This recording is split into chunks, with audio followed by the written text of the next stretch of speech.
कौन बनेगा अगला चीफ जस्टिस ऑफ पाकिस्तान और आईनी बेंच का चीफ जस्टिस कौन होगा, इस पर तफसील से बात करेंगे। और एक टिक टॉकर है जनाब मिनाहिल मलिक साहिबा, उनकी कोई वीडियो लीक्स हो गई हैं, उसके बारे में भी थोड़ी बात करेंगे। लेकिन वीडियो के आगाज़ से पहले आपसे रिक्वेस्ट है कि चैनल को सब्सक्राइब कीजिएगा और बेल आइकन ज़रूर प्रेस कीजिएगा। पहले ज़रा बात कर लेते हैं टिक टॉकर साहिबा के बारे में। ये पीटीआई से इनका ताल्लुक था, social media influencer so called ये खुद को समझती हैं, लेकिन टिकटॉक के अलावा किसी सोशल मीडिया प्लेटफॉर्म पर इनकी पजीराई कभी कोई खास देखने में आई नहीं थी। इनकी कुछ वीडियोस जो हैं वो तकरीबन 8-9 वीडियोस लीक हुई हैं, काफ़ी शोर शराबा है उसके बारे में। अगर इनके करैक्टर के बारे से बात कीजिए तो अक्सर हमारी टिकटॉकर्स यही करती हैं कि इनके जब फॉलोवर्स तो काफ़ी बड़े होते हैं, लेकिन उसके बाद जब इनके अकाउंट्स डेड हो जाते हैं तो फिर वापस फेम हासिल करने के लिए हर किसी को सर्चेबल को बनने के लिए लोगों की नज़रों में हर कोई इनके नामों को जो है वो सर्च कर रहा हो, ये ट्रेंड बन जाए, इसलिए ये जानबूझकर अपनी ऐसी वीडियोस जो हैं वो लीक किया करती हैं। लेकिन इस बार मामला ये डिस्कस करना इसलिए ज़रूरी था कि पिछले 2 हफ्तों से तो हम देख रहे थे कि जनाब यहाँ पर एक फेक न्यूज़ फैलाई गई पंजाब कॉलेज की एक स्टूडेंट के हवाले से। तो वो तालिबा जो थी उसके लिए तो हमारे ज़्यादातर ये पीटीआई के नौजवान ही थे जो सड़कों पर थे, और उन्होंने जनाब कोई कॉलेज भी नहीं छोड़े, तोड़ फोड़ की, पब्लिक प्लेसेस पर भी इन्होंने काफ़ी शोर शराबा किया। तो बात यह है कि अगर किसी का टोटा लीक हो जाए तो ये अवाम जनाब लाखों की तादाद में उसको सर्च कर रही होती है, ढूंढ रही होती है कहीं से मिल जाए। और दूसरी तरफ यही अवाम ये कह रही होती है जी कि बहन बेटियों की इज्जतें जो है वो समझी होती हैं। वैसे हद है मुनाफ़क़त की। इब्लीस भी इस कौम से जो है वो पनाह माँगता होगा कि कौन लोग हैं ये। मुनाफ़क़त की भी कोई हदें होती हैं ना, यहाँ पर तमाम हदें जो हैं वो ख़त्म हो जाती हैं। मुनाफ़िक अल्ट्रा प्रो मैक्स अगर किसी को कहा जाए तो वो यही अवाम ही होगी कि इस कदर इनमें जो है वो तज़ाद पाया जाता है इनके कौल और फ़ेल में।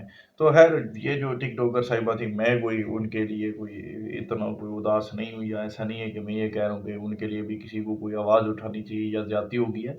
ये भी जानबूझ के ही कर रही होती है। वो मीनार पाकिस्तान का भी एक मशहूर वाक़या था, इकरारुल हसन साहब भी वहाँ पर पहुँच गए थे, तो उसका भी फिर बाद में क्या नतीजा निकला था वो आप जानते ही हैं। तो अब अगर बात की जाए आनी बेंच के हवाले से, तो उसमें अब तक की जो मुमकिन सूरत हाल दिखाई दे रही है उसमें यही लग रहा है कि जस्टिस अमीनुद्दीन खान साहब जो हैं वही बन जाएंगे जनाब आइनी बेंच के सरबराह। और बाकी भी कोई उनकी मर्जी की ज़ाहिर सी बात है, फिर बाद में जजेस का इंतखाब किया जाएगा।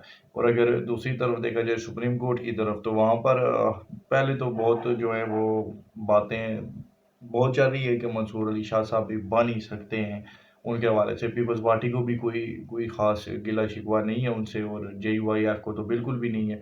वो तो ये तक चाहते थे कि पहले उनको चीफ जस्टिस बना दिया जाए, उसके बाद तरमीम जो है वो कर ली जाए, यानी कि उनके नाम का नोटिफिकेशन पहले कर दिया जाए। लेकिन हुकूमत इस बात पर राज़ी नहीं हुई थी। अब तक की जो सूरत हाल बन रही है इसके मुताबिक भी यही है कि हुकूमत कोई उनके लिए कोई 100% जो है वो रज़ामंद दिखाई नहीं दे रही। हाँ, अलबत्ता अगर ऐसा होता है कि जस्टिस यहिया अफरीदी साहब मुकर जाते हैं कि जी उन्होंने चीफ जस्टिस नहीं बनना, तो ये जो तरमीम मंजूर हुई हैं इनमें ऐसा लिखा हुआ है कि अगर इन तीनों में से जिसका इंतखाब वो पार्लिमानी कमेटी करेगी वो मुकर जाता है, तो फिर जो बाकी 2 बचते हैं उन्हीं में से किसी का इंतखाब किया जाएगा। हाँ, अगर तीनों जजेस साहिबान मुकर जाएँ कि वो चीफ जस्टिस नहीं बनना चाहते, तो उस सूरत में फिर पार्लिमानी कमेटी जो है वो चौथे नंबर पे जो सीनियरिटी लिस्ट में हो उसका इंतखाब कर सकती है। अदरवाइज़ उसे इन्हीं तीनों में से ही किसी का इंतखाब करना पड़ेगा। तो अगर ये कहा जाए कि ये जो तरामीम मंज़ूर हुई हैं, ये सारा मौलाना फ़ज़लुर रहमान साहब के मसवदा था, वही मंज़ूर हुआ है, तो ये कोई गलत बात नहीं होगी, क्योंकि मौलाना साहब पहले भी यही कह रहे थे। हुकूमत की तो मर्ज़ी थी कि 5 जजेस में से जिसको चाहे वो पार्लिमानी कमेटी उसका इंतखाब कर ले, लेकिन मौलाना साहब की ये डिमांड थी कि नहीं, अगर आपने करना है तो कम से कम 3 ही होने चाहिए, 5 वाली जो है वो ज़्यादा खप हो जाएगी। तो हुकूमत जो है वो, अगर हम ये तो नहीं कह सकते कि बिल्कुल ही हुकूमत की कोई रज़ामंदी नहीं थी, लेकिन हुकूमत की जो ख़्वाहिशें थी वो भी कोई 100% इनकी मर्ज़ी के काम नहीं हुए हैं। शायद हुकूमत के हक़ में फिर ये बेहतर था कि मौलाना साहब इसमें शमूलियत अख्तियार ना करते और उनके बाहर-बाहर ही सारे काम हो जाते। लेकिन नवाज़ शरीफ साहब सुना है कि वो कह रहे थे जी कि नहीं, क्योंकि इनके मुश्किल वक़्त में मौलाना ने इनका साथ दिया था। यहाँ तक कि जब नवाज़ शरीफ साहब ने एक जलसे के दौरान आर्मी चीफ़ और डीजीआईएसआई उस वक़्त के जो थे जनरल कमर जावेद बाजवा साहब और फैज़ हमीद साहब, इनके जब उन्होंने नाम ले लिए कि उन्होंने बड़ी ज़्यादतियाँ की हैं और इस हवाले से उन्होंने कुछ बातें की थी, तो उसके बाद पीपल्स पार्टी भी पी डी एम से निकल गई थी। उस वक़्त अगर कोई था तो वो मौलाना फजलुर रहमान साहब ही थे, जिन्होंने मरीम नवाज़ शरीफ साहिबा के सर पे जाके हाथ रखा था और उन्होंने कहा था जी कि आप मेरी बेटी हैं और आप खुद को तनहा नहीं पाएँगी इस सारी सूरत-ए-हाल में। और सरेआम भी मौलाना साहब कहते रहे, नवाज़ शरीफ साहब ने वो जो बयान दिया वो ठीक दिया, उनको सपोर्ट करते रहे थे। तो उस सारे तनाज़ुर में नवाज़ शरीफ साहब अब ये कह रहे थे जी कि नहीं, किसी सूरत भी आप मौलाना को नाराज़ नहीं कीजिए, क्योंकि पहले ही इलेक्शंस में ये जो हुकूमत बनी है अब मौजूदा पीडीएम 2.0 हम इसे कह सकते हैं, लेकिन इसमें तो मौलाना फजलुर रहमान साहब को कोई ख़ास अहमियत हासिल नहीं थी। अब तो गवर्नर केपी के उनका बन रहा है, शायद वज़ीर आला बलूचिस्तान भी उनका बन जाएगा, लेकिन इससे पहले तक की सूरत हाल को अगर देखा जाए तो मौलाना साहब के पास तो कुछ भी नहीं था। और बाकी जो जमातें हैं, ये सारी तो इक़्तिदार में थी और उस वक़्त पीडीएम के सरबराह मौलाना फजलुर रहमान साहब थे। तो अब जब सब्र का जो समर होता है वो खाने का वक़्त आया जब, तो उस वक़्त जनाब ये फिर हुकूमत ने खुद ही मज़े लूटने शुरू कर दिए और मौलाना साहब को किसी ने पूछा ही नहीं, क्योंकि एस्टेब्लिशमेंट उन्हें कोई ख़ास पसंद नहीं कर रही थी।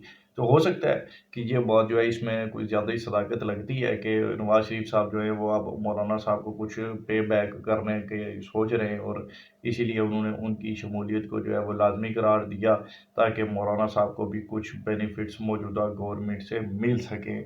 और दूसरी तरफ पीटीआई की अगर बात की जाए तो वो भी मौलाना साहब की तो गुण गा रहे हैं बेसिकली। उन्होंने कहा जी हमें तरमीम से कोई इतराज़ भी नहीं है, लेकिन क्योंकि इमरान खान साहब ने वीटो कर दिया हुआ है, इसलिए हम इस सारी जो तरमीम का जो वोटिंग का सिलसिला था उसमें हम हिस्सा नहीं बनेंगे।